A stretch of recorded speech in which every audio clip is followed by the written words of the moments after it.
Já sabemos que Donald Trump e toda a cúpula europeia está debatendo as futuras invasões do Trump, com foco agora na Groenlândia, do qual iremos falar também.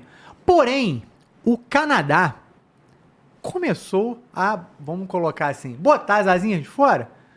Bom, o Trump, no início do ano passado, comunicou a todos que Venezuela, Canal do Panamá, Groenlândia, Canadá e até alguns outros territórios deveriam ser parte dos Estados Unidos. Teve a invasão da Venezuela no dia 2 desse ano. Na sequência, ele foi para Groenlândia, o outro foco que ele tinha. E agora todos já se preocupam porque já viram que a questão da Venezuela não foi bravata. Ele entrou lá mesmo e capturou o Maduro. Agora a Groenlândia está em foco e colocou uma bandeira. Ele pegou uma foto de uma reunião e colocou num painel a foto onde Venezuela, Groenlândia e Canadá fazendo parte dos Estados Unidos, com a bandeirinha dos Estados Unidos em cima. Isso, obviamente, gerou aí muita comoção. Essa foto foi colocada um dia ou dois depois do Canadá confirmar que firmaria uma parceria com a China, uma grande parceria comercial, mas que a gente sabe que abre muitas portas, principalmente com esse vai e volta aí de navios, com várias questões, e isso aí gera preocupação, ainda mais nesse cenário geopolítico que a gente está vivendo. Então, ele faz esse comunicado, o premier lá do Canadá disse que não estamos apenas vivendo uma transição, estamos vivendo, ele falando para o Canadá, né, e para os canadenses, nós não estamos vivendo uma transição, estamos vivendo uma ruptura, porque nós nos acomodamos com a pseudo-estabilidade que o mundo estava vivendo, e agora que o caldo entornou, eles não se viam preparados para isso. Mas o Canadá é soberano, mesmo papo da Groenlândia, e o Trump deixou o recado. E aí, para fechar aqui com chave de ouro, o Canadá resolveu mandar também tropas para a Groenlândia. Não a favor do Trump. Mas assim com a associação, que também está até ligada aos Estados Unidos, mas que tem algumas divergências com o Trump. Enfim, uma coisa meio complexa, mas o Canadá também está enviando tropas para a Groenlândia. Miquel, queria começar aí com você, vamos repercutir aí essa notícia e queria ouvir a sua visão também sobre esse cenário. Donald Trump gosta de provocar, Donald Trump gosta de falar, e ele tem usado muito as redes sociais para transmitir recados, diretas e indiretas. E a última agora, que gerou um desconforto maior, foi que ele postou lá uma imagem, provavelmente gerada com inteligência artificial, onde ele está lá no Salão Oval da Casa Branca, com alguns líderes e assessores na frente dele, e ao lado ele tem um mapa que mostra os Estados Unidos, mas também o Canadá, a Groenlândia e a Venezuela, com a bandeira dos Estados Unidos por cima, dando a entender que aqueles dali seriam todos territórios americanos.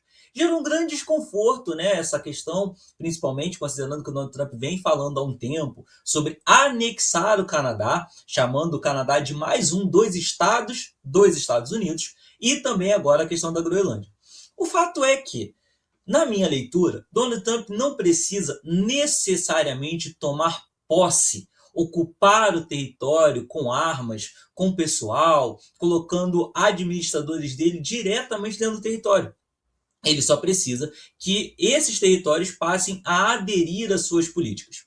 Basicamente, a gente pode pegar como exemplo a própria Venezuela, que também aparecia naquela imagem, e a Venezuela, que depois de tudo, acabou ali cedendo às exigências de Donald Trump.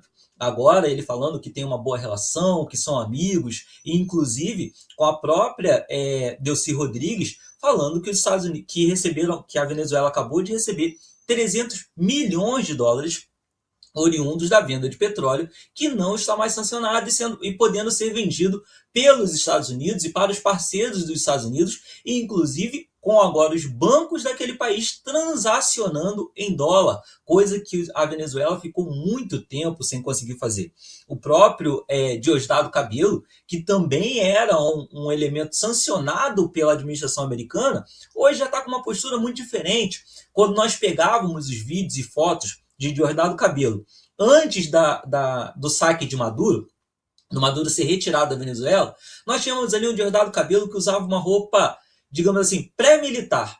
Aí o estilo Zelensky não chega a ser uma farda, mas você percebe que ele estava tentando transmitir uma imagem de combatente. Agora, com a mudança de postura, você percebe um Diosdado Cabello com muito mais tranquilidade na sua forma de se vestir, na sua forma de falar, literalmente atendendo aos interesses de Donald Trump.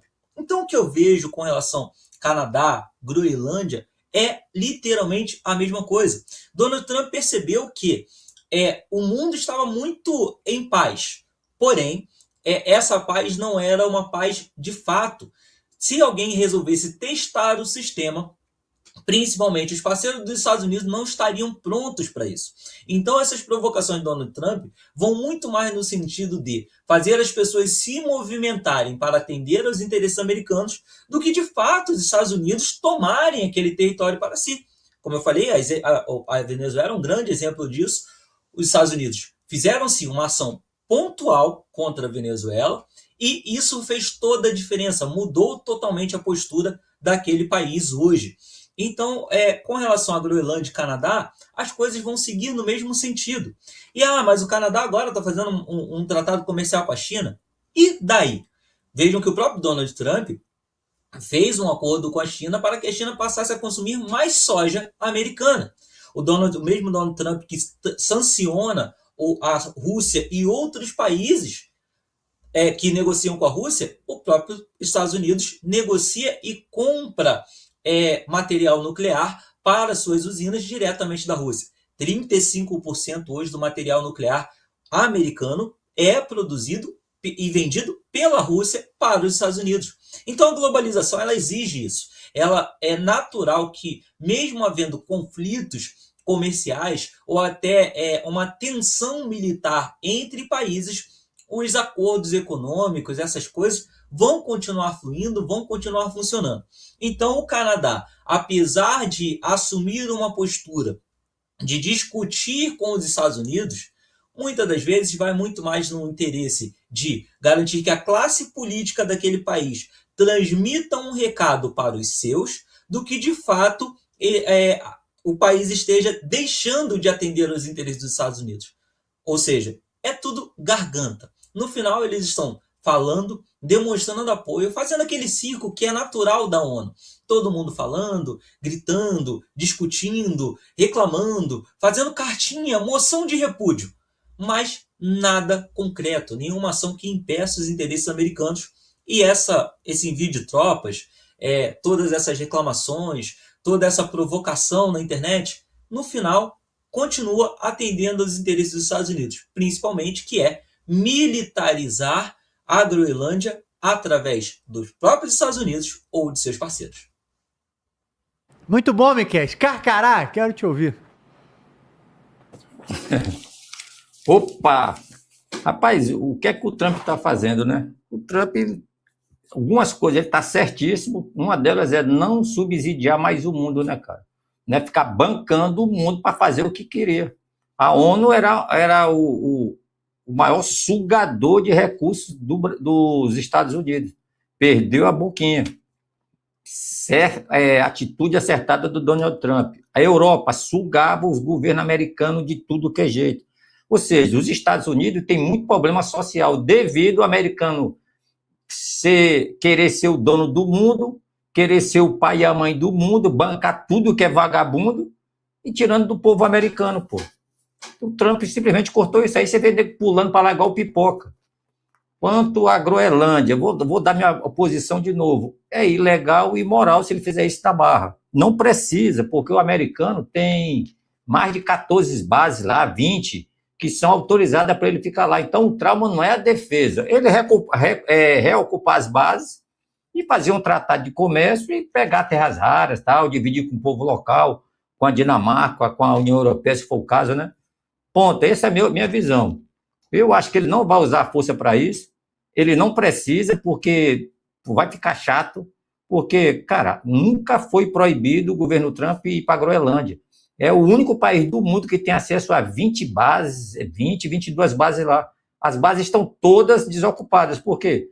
Porque não se via ameaça iminente ou em um futuro próximo. Mudou? Mudou. Agora tem os mísseis hipersônicos, armas estratégicas supervelozes, caças invisíveis, drones submarinos, então as coisas mudaram. E a Europa não consegue conter a passagem por aqueles estreitos entre a ilha e os continentes da Rússia e da China, nunca conseguiu. Só que você vê aí, todo dia o inglês chorando que tem um submarino russo, um navio, um avião, um monstro daquele lá, sobrevoando ali o Ártico ali. É patrulha de rotina. O inglês chora, mas não faz porra nenhuma. Aí o Trump quer fazer. Aí a Europa virou valentão. Não, que não pode. Então, o que eu falei, o Trump faz essa provocação, mas é tudo calculado, cara. Ele sabe que vai ter um retorno enorme se ele dar um disparo. Muita gente não acreditava que ele ia fazer ação na Venezuela. Eu falei, ele vai fazer e vai pegar o Maduro, vivo ou morto. De preferência vivo, que o Maduro vai abrir a boca para falar tudo. Então, o projeto americano continua. Afastar o domínio chinês da América Latina, se aliar com a Rússia, em alguns casos, se aproximar da China, em outros casos, e destruir o Foro de São Paulo. Essa aí é a missão número 1 dele, destruir o Foro de São Paulo e toda a liderança.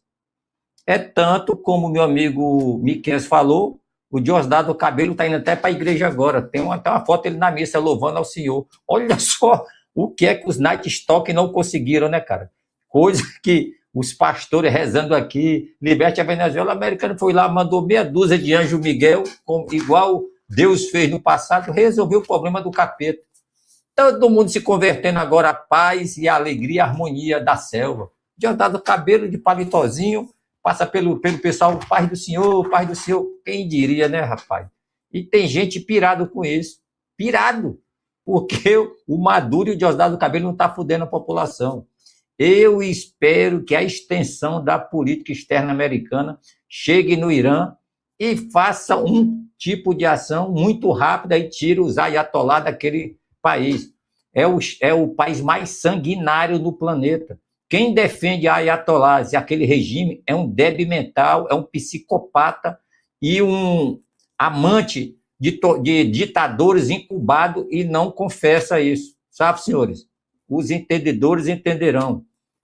Eu espero que o Canadá volte à calma desde muito tempo, cara. As grandes nações do planeta, Brasil, Canadá, México, França, Inglaterra, se debandaram para o lado do globalismo e desses movimentos esquerdistas, mas ninguém foi tão doentio quanto o México, o Brasil e o Canadá atualmente.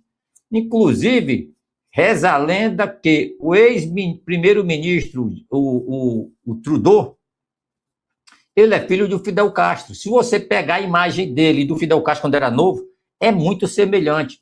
Por que o pessoal tem essa conclusão? A mãe do Trudeau era a esposa de um embaixador canadense, e eles passavam as férias na década de 70 tal, lá em Cuba. E o Fidel Castro, nesse tempo, era atleta. O Fidel Castro, para quem não sabe, tem quase 2 metros de altura, boxer, jogador de basquete, e passou o rodo na velha guarda lá, tá, senhores? Esse é o papo que rola. E tem um fundamento muito grande, inclusive tem filmagem dela dançando com o Fidel Castro, abraçado, e o corno lá olhando, tá? E o Justin Trudeau vem desse relacionamento. Por isso, o amor gigantesco dos canadenses pelos cubanos e pelo socialismo que é implantado aqui na América Latina. O Canadá prefere se aliar a Cuba, Venezuela, a França, a China, a qualquer coisa, menos ao americano. Frustração, porque é um país maior, é o segundo país do planeta em extensão territorial, porém, é um mundo de gelo, tipo a Groenlândia 3 vezes, e a população é irrisória, e não tem como usar aquele solo todo, a não ser a parte de petróleo e gás, ponto. O americano vem aquele deserto gelado e fala, pô, vou pegar esta porra para mim.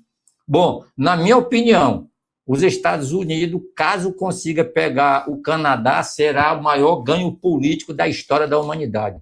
E o Canadá estaria bem pra caralho, sendo americano, passando a ser território americano. Inclusive, para quem não sabe, vai pesquisar, metade do Canadá quer fazer parte do território americano, tá, senhores? Não sou eu que estou inventando, não é um desejo meu, eu estou cagando se vai ou não vai, pô.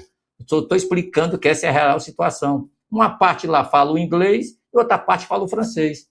O Canadá é dividido nesse tipo de comportamento da sociedade, tá, senhores? Groenlândia é metade da União, da Europa Ocidental. Quase metade certinho da Europa Ocidental. Se tirar a parte russa, fica 5 milhões de quilômetros quadrados. Como a Groenlândia dá 2,5, metade é da Europa. É chão para dar de pau. Entendeu, senhores? Então, o americano, ele pretende dominar a Groenlândia. Não quer dizer que ele vai invadir e tal, porque ele já invadiu, cara. Desde a Segunda Guerra Mundial, que os Estados Unidos, militarmente, é o dono da ilha. Ele só botou uma pressão para ver qual a reação. Então, ele não vai militarmente pegar a esquadra, invadir, vai ficar imoral e ilegal isso aí. Se ele fizer, vai fazer e pronto. Ainda vai ter russos ajudando. Por quê? Porque o russo detesta os ingleses e os franceses. Simples assim. E não é a profecia, mas foi uma visão minha, que eu falei que há muito tempo atrás, antes de começar essas guerras aí, antes do Trump ser eleito, eu falei, o Trump vai ser eleito, vai se aliar com a Rússia e com a China. Trump, Xi Jinping e Vladimir Putin vão formar uma coalizão planetária, ou o planeta se ajeita ou vai para os caralhos de uma vez. E está mais próximo do que afastado tudo que eu falei. O Trump quer fazer um conselho de paz paralelo, convidou o Vladimir Putin, convidou outras nações e vai mandar o convite para a China. Se os três aceitar, se Vladimir Putin e Xi Jinping aceitar, a coalizão no qual eu falei, me referi, vai estar feita no planeta. Aí, camarada, será um novo capítulo e um novo desbordamento dentro do nosso planeta chamado Terra. Aí vai ficar ruim para segurar esses três caras, hein? Com um objetivo comum. Valeu, meu amigo Eric. Muito bom, Carcara. Daqui a pouco a gente vai até falar um pouco mais sobre essa questão aí do Conselho da Paz, porque já existe aí algumas análises mundiais sobre como seria uma possível entrada da China nesse cenário. Mas daqui a pouco a gente volta nisso. Júlio Roque, também quero te ouvir aí sobre essa notícia e também te perguntar, né, da ousadia de fechar esse acordo com a China no meio desse cenário geopolítico, né, irmão? Daqui a pouco a gente vai ter o quê? Uma Ucrânia na América do Norte? Porque toda a questão de território que envolveu o Putin ali é justamente que se a Ucrânia fizer isso lá atrás, o que eles querem fazer, eu vou ter a OTAN na porta da minha casa para me tacar um míssil a hora que quiser, um míssil nuclear, o que quer que seja, né? Então, não é muito estranho isso, Júlio? Bem, Trump publica a imagem no Twitter, né, com alguns países anexados, Venezuela, Groenlândia e Canadá. O espanto, né, por último, foi essa anexação na imagem do Canadá, que espantou a todos e levou também, né, ao primeiro-ministro a dizer, né, literalmente em público, do acordo feito com a China e a aproximação das duas nações. Mas o que eu quero levantar aqui é muito interessante. Está todo mundo espantado com a imagem de Trump publicando que ele anexou alguns países em uma publicação. Bem, 2023 a China fez o mesmo. Pode procurar aí no seu Google China com mapa anexando outros países. Ela publicou um mapa anexando Taiwan, parte da Índia e as Filipinas, parte das Filipinas. Então, a China já fez isso em 2023 e ninguém ficou espantado.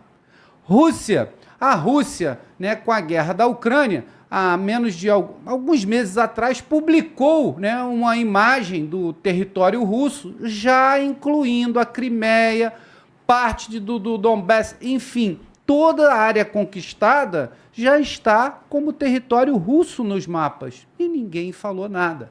Mas agora, Trump vai e publica a imagem dessa anexação, né? E agora é espanto geral para todos. O plano é bem claro, né? você pode notar que não houve nenhum tipo de documentação ou reunião para falar que aquele território realmente é dos Estados Unidos. Foi apenas uma provocação e uma imagem. E isso leva ao que a gente sempre comenta aqui, a Psy-War, ou a guerra psicológica, ou a guerra de operações psicológicas, né? O psico, como é conhecido.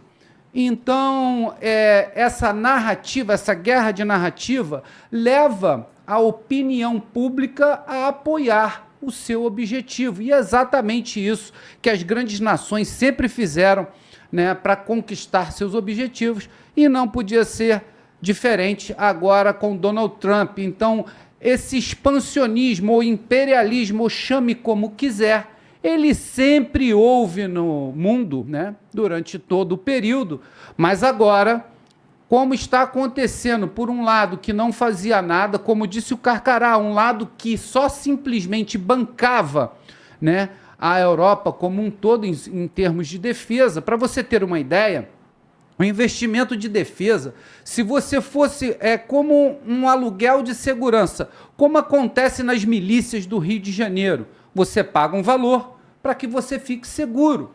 E é exatamente isso que acontecia, né, com esse expansionismo militar americano, que é intercontinental, é o país que possui mais bases militares no mundo. Ele conseguia fazer esse tipo, né, de impulsionamento do seu poder. E ninguém dava o retorno aos Estados Unidos em termos financeiros, né, à altura do que eles investiam nessa segurança para os países. E agora vem Donald Trump e reverte tudo isso, pega todo mundo de calça riada. Do nada, agora eu quero retorno, ou vocês têm que fazer o que eu quero, senão eu tiro a defesa dos seus países. E esses países não têm como se defender. Já o caso do Canadá possui umas forças armadas bastante sólidas. Acompanho a evolução das forças armadas do Canadá há bastante tempo. Respeito muito, né, a tropa de atiradores de elite ou snipers, que são uma das mais proeminentes do mundo, do Canadá. Se eu não me engano, ela obtém o recorde, né, de distância de tiro mais longo, de tiro de precisão, numa operação militar em loco. Então, eles são os recordistas de distância em tiro de sniper. Então, é uma força armada séria. O problema é que ela se encontra sozinha nesse momento, né, que Donald Trump começa a colocar as manguinhas de fora para todos os países, incluindo a Groenlândia, que é da Dinamarca, e agora o Canadá se vê sozinho. Então você começa a ver, por exemplo, os países que estão mandando tropas para a Groenlândia: Dinamarca, Noruega, Alemanha, França, todo mundo mandando um número certo de militares observadores para saber o que está acontecendo e se manter presente no território. Porém, a Alemanha já recuou. Exatamente. A Alemanha recuou não só as tropas da Groenlândia que ela tinha acabado de mandar enviar. Ela recuou também no seu discurso com as suas autoridades. Já estão falando fino, né, com Donald Trump. Por quê? Porque a Alemanha é praticamente protegida pelos Estados Unidos em termos militares. Sem os Estados Unidos, sem a defesa, né, que os Estados Unidos provê para a Alemanha não é praticamente nada, né? Então, seria um alvo fácil para uma possível invasão russa. Quem sabe? Não é isso que reza a história da Segunda Guerra Mundial? Lembra-se do último grande embate do mundo, a maior guerra de tanques que já aconteceu do planeta? Foi justamente com a Alemanha, né, potência na época, contra a União Soviética, que saiu derrotada. E depois dessa derrota, come o pedaço de sal até hoje, sendo praticamente, em termos de forças armadas, uma polícia melhorada. Então, isso vem agora a ser cobrado, porque quem fornece o escudo e os muros invisíveis de defesa para a Alemanha é os Estados Unidos. E agora tudo está sendo cobrado. Esse recuo do primeiro-ministro é completamente aceitável. O único que ainda está batendo o pé é Macron, presidente da França. Mas esse já era esperado. E agora, como a gente está comentando aqui sobre o assunto da pauta, o Canadá, que vai a público e fala sobre os acordos e o estreitamento dos laços com a China. Bem, isso não é nada demais, mas falar isso neste exato momento é praticamente enfrentar Donald Trump e enfrentar a maior potência, né, militar do mundo, que é os Estados Unidos. Vamos ver no que isso vai dar. Estamos no começo, né, dessas desavenças e ainda tem muita pedra para andar no tabuleiro de xadrez, onde você vê nitidamente que agora a próxima jogada é de Donald Trump.